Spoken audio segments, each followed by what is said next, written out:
자, 구약성경 1310페이지 학개서의 말씀을 볼 차례입니다.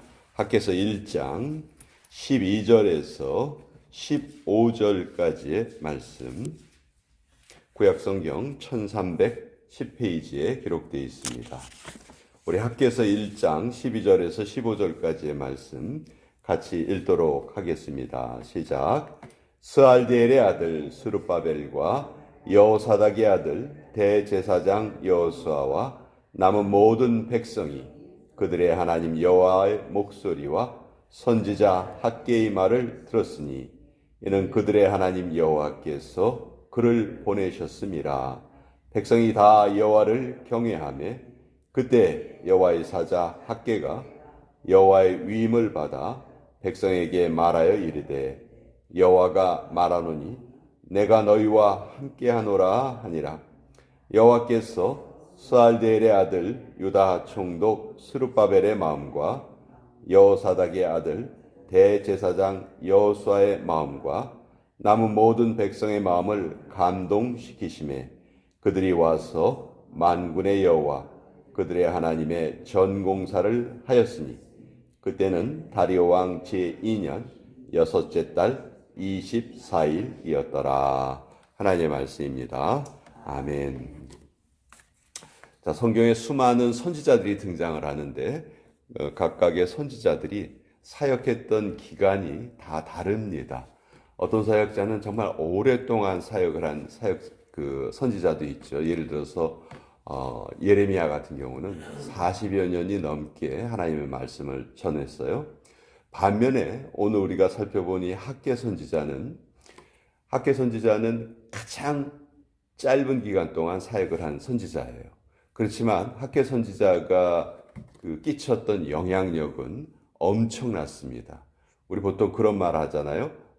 굵고 짧게 살 것이냐, 가늘고 길게 살 것이냐, 그런 말을 하는데 그런 면에서 이 학개 선지자의 사역은 아주 짧은 기간이었지만 가장 강한 영향력을 끼쳤다. 이 학개 선지자는요, 선지자들의 활동했던 기간이, 시간이 성경에 거의 기록이 잘 안 돼 있어요. 근데 이 학개 선지자만큼은 언제 사역을 시작을 했고, 언제 사역을 끝냈는지가 아주 정확하게 기록되어 있습니다. 학개 선지자가 사역을 시작했던 시기는 1장 1절에 보면 다리오 왕 제2년 여섯째 달 곧 그 달 초하루에, 그러니까 6월 1일이에요. 6월 1일 날 사역을 시작을 했습니다. 그리고 언제 사역이 끝나냐 하면 학개서 2장 20절에 보면 그 달 24일에, 여기 이제 9월 24일이거든요. 같은 해 9월 24일이에요. 그러니까 딱 6월 1일부터 9월 24일까지 불과 4달도 안 되죠. 6월, 7월, 8월, 9월. 요 딱 4달도 안 되는 기간 동안 이 학개 선지자가 사역을 하는데 가장 강한 영향력을 끼쳤어요. 이미 그 이전에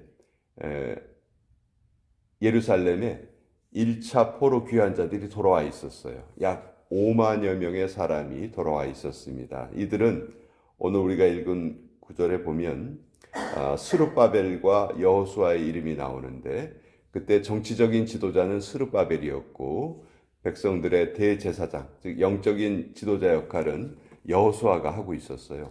이 두 사람이 바벨론이 망하고 페르시아의 고레스 왕이 바벨론을 멸망시킨 다음에 바벨론은 수없이 많은 나라의 포로들을 끌어다가 자기 나라에 데려와서 자기 나라에서 살게 했어요. 그것이 바벨론의 포로 정책이었는데 그 바벨론이 페르시아에 의해서 멸망당하고 페르시아의 고레스 황제는 어떤 명령을 내리냐 하면 그 바벨론이 끌고 왔던 그 포로들을 다 자기 나라로 보내줍니다. 다 자기 나라로 보내주면서 한 가지 조건을 달아요. 너희가 원래 살던 나라로 돌아가라. 그리고 원래 섬기던 신들을 위해서 전을 짓고 또 나를 위해서 기도해라. 그게 조건이었어요. 다 풀어주면서 아마 고레스는 그런 생각을 했던 것 같아요. 뭐 누구에게 기도하든지 나를 위해서 기도하면 좋은 거 아닌가? 뭐 그런 생각을 했던 것 같아요. 그래서 다 그 바벨론이 포로로 끌고 왔던 자들을 그 풀어줘요. 어, 유대인들이 유다가 망한 다음에 바벨론으로 포로로 끌려간 인원들을 약 100만 명으로 추산을 합니다. 근데 이제 포로로 끌려온 지가 한 70년이 지났단 말이에요. 그 70년이 지난 다음에 포로에서 풀려났어요. 근데 다시 예루살렘 땅으로 돌아온 사람들은 불과 5만 명에 불과했습니다. 그러니까 포로로 끌려간 사람들 중에 거의 대부분은 안 돌아왔던 거예요. 그 5%의 사람이 돌아왔어요. 이 5%의 사람들은 정말 대단한 각오를 하고 돌아온 거예요. 왜냐하면 70년 동안이나 우리 집이 비어져 있었다고 생각해 보세요. 그리고 70년 만에 다시 돌아왔어. 그 집이 제대로 남아 있을까요? 먹고 사는 일이 금방 해결이 될까요? 그건 너무 힘든 일이거든요. 그러니까 거의 대부분의 사람들은 그냥 페르시아에 남았고, 약 5%의 사람들, 정말 대단한 마음을 가진 사람들이 돌아온 거예요. 이들이 돌아온 목적은 딱 하나예요. 무너진 하나님의 전을 우리 다시 지어야 되겠다. 이스라엘 백성들에게 하나님의 전은요, 그냥 단순히 건물이 아니에요. 어떻게 보면 그들의 국가의 기초와 같은 거예요. 그렇죠? 예. 만약 우리 대한민국 사람들이 국립묘지가 파괴가 됐다. 그렇게 한번 상상을 해보세요. 그건 우리나라 사람들이 견딜 수 없는 겁니다. 그렇죠? 우리나라의 근본이 파괴됐다. 그렇게 느끼는 거죠. 마치 그것과 비슷한 생각을 이스라엘 사람들이 하고 있었고, 그래서 그 소수의 5만 명 정도 되는 무리가 정말 대단한 마음을 가지고 돌아온 거예요. 돌아와서 이제 성전을 지으려고 기초를 쌓아놨는데, 이미 그 예루살렘 땅에 들어와 있던 다른 사마리아 사람이라든지 다른 이방 사람들이 엄청난 방해를 합니다. 왜냐하면 이 그 무너진 성전이 다시 세워지면 그 예루살렘 땅이 다시 유대인의 것으로 선포되는 거거든요. 그러니까 야, 너희들 70년 동안이나 여기 비우고 있었는데 뭐 이제 와서 여기 네 땅이라고 주장하는 거야 하는 걸, 그런 식으로 방해를 하기 시작했어요. 근데 그 방해가 얼마나 심했냐 하면 무려 16년 동안이나 성전 공사가 중단이 됩니다. 그 정도로 방해가 심했던 거예요. 그러니까 그 대단한 마음을 가지고 왔던 사람들도 이 방해에 굴복된 거예요. 그래서 기초만 쌓아놓고 성전을 계속 짓질 못합니다. 여러분, 제일 처량해 보이는 건물이 짓다가 만 건물이에요. 그렇죠? 기초만 세워놓고 좀 짓다가 만 건물은 그 다음서부터 동네 쓰레기장이 됩니다. 그렇죠? 거기 범죄의 온상이 되고요. 예. 그러니까 성전을 짓겠다고 해놓고 16년 동안이나 방치가 되어 있었어요. 자, 그러니까 그 모습이 얼마나 참 보기가 안 좋았겠어요. 근데 이 16년 동안 뭘 했냐 하면 이 여호와의 전은 그렇게 짓다가 중단시켜 놓고 이 돌아온 사람들이 뭘 열심히 했냐면 그때서부터 자기 집 짓기를 열심히 한 거예요. 야, 우리부터 살자. 하나님의 전이고 뭐고 일단 우리부터 살자. 그래서 자기네 집들을 열심히 짓기 시작을 합니다.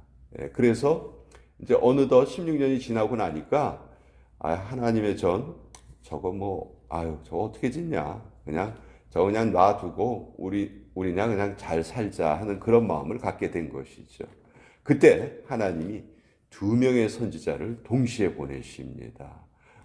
보통 이렇게 2명을 같이 보내는 경우가 거의 드문데 하나님께서 안 되겠다, 저들을 깨워야 되겠다. 그래서 가장 나이 많아서 선지자로 발탁된 학개 선지자와 또 가장 젊어서 선지자로 발탁된 스가랴 선지자를 동시에 2사람을 같이 보냈어요. 그래서 이 2사람을 통해서 이 백성들의 마음을 다시 깨우십니다.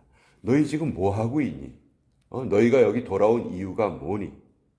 근데 너희 지금 조금 어려움이 생겼다고 그것을 그만두고 방치시키고 있으니 이게 하나님 앞에서 바른 일이냐? 그러니까 학개서의 메시지는 딱 하나예요. 너희 인생의 우선순위가 무엇이냐? 그것을 묻고 계시는 거예요. 우리도 열심히 우리의 삶을 영위해 갑니다. 우리가 우리의 삶을 영위하기 위해서 뭐 일도 하고 뭐 여러 가지 중요한 것들을 처리하죠. 근데 하나님 우리에게 지금 묻고 계시는 거예요. 네가 네 인생을 살아가는 목적이 뭐니 지금? 너 왜 사니? 라고 학계를 통해서 물어보시는 거예요. 하나님의 전을 짓겠다는 그 열심을 가지고 돌아왔는데 지금 하고 있는 일은 자기 집만 열심히 짓고 있어요. 자, 하나님이 우리에게 이 땅에 보내신 우리의 사명이 있습니다. 하나님의 백성으로서 우리에게 맡겨진 일이 있어요. 근데 우리의 믿음을 일단 우리의 자손들에게 잘 전하는 것도 우리의 일이고, 우리가 가진 이 믿음을 우리 주변에 살아있는 동안에 주변에 전하는 것도 우리의 일이에요. 또 하나님의 말씀을 따라서 그 말씀을 실천하면서 가장 아름다운 모습을 우리가 하나님 앞에 보이는 것, 이것이 다 우리의 사명이라는 거죠. 근데 이런 사명은 잊어버리고 그저 우리가 직장에 나가서 일하고 돈 벌고 그것으로 마트에 가서 먹을 거 사고 집 짓고 그냥 그렇게만 살다가 하나님께 돌아간다면 우리는 각자 다 하나님 저 열심히 살았어요. 저 열심히 일했고요. 가족들 부양하기 위해서 애썼고요. 저 나름대로 땀 흘리면서 살았어요. 우리가 그렇게 말한다 할지라도 하나님께서는 너는 그렇게 열심히 살았다고 말할지언정 가장 중요한 삶의 우선순위를 네가 실천하지 못했다. 내가 너를 이 땅에 보낸 그 목적을 너는 잊고 살았다. 만약 하나님 앞에 우리가 그런 판단을 받는다면, 하나님 우리에게 그렇게 말씀하신다면 사실 우리의 인생은 헛것이 되고 마는 거예요. 그러니까 학개 선지자가 그것을 지금 이스라엘 백성들에게 말씀하고 있습니다. 학개 선지자가 그렇게 얘기해요. 너희들 지금 열심히 살고 있지? 근데 하나님이 너희를 보내신 그 목적은 잊고 있지? 그래, 열심히 살아봐. 아무리 열심히 살아도 너희가 아무리 곡식을 열심히 재배한다 해도 소출이 없을 거야. 너희가 아무리 돈을 모아도 그 주머니에 구멍이 뚫려 있을 거야. 왜? 너희 인생의 가장 중요한 목적을 잊고 있기 때문에. 그래서 이 학개를 통해서 이 말씀을 전하시고 이 학개의 메시지가 정말 임팩트가 있었어요. 그래서 이 백성들이 여호와의 전 공사를 불과 24일 만에 16년 동안 방치되어 있었다가 24일 만에 다시 시작을 하는데요. 그때가 6월 24일이었더라. 15절에 그렇게 돼 있죠. 자, 이스라엘의 6월 달은요. 우리 달력으로 하면 9월에서 10월 달이에요. 근데 이 기간이 언제냐면 이스라엘은 건기와 우기가 나뉘어져 있어요. 우기가 시작되는 철입니다. 자, 건기 동안에는요. 땅이 바싹 말라 있어요. 근데 우기가 시작되면 비가 내려요. 그러면 그 바싹 마른 땅이 이제 부드러워집니다. 자, 그러면 그때 뭘 해야 되냐 하면 씨를 뿌려야 돼요. 그래서 우기가 시작되는 초기에는요. 이스라엘 백성들이 눈코 뜰 새 없이 바빠요. 제일 바쁠 때예요. 농번기예요. 근데 이때 농사 짓는 거를 중단을 하고 성전 짓기를 시작했다는 거예요. 이걸 보면 이들의 이 학개가 전한 메시지가 얼마나 임팩트가 있었는가를 알 수가 있어요. 그러니까 우리도 하나님의 일을 하면서 힘들고 어려울 때가 많아요. 근데요, 잘 생각해 보세요. 내가 하나님, 저 지금 제가 처리해야 할 일이 너무 많아가지고요. 교회에서 봉사할 시간이 없어요. 하나님 좀 한가해 좀 와서 봉사할게요. 하나님 걱정하지 마세요. 일단 이거부터 해결하고요. 자, 이런 태도가 얼마든지 우리에게는 용납될 수 있을 거라고 생각할 수가 있습니다. 그렇죠? 그렇지만 학개서의 메시지에 비추어 보면 어떤 것이 가장 의미 있는 봉사일까?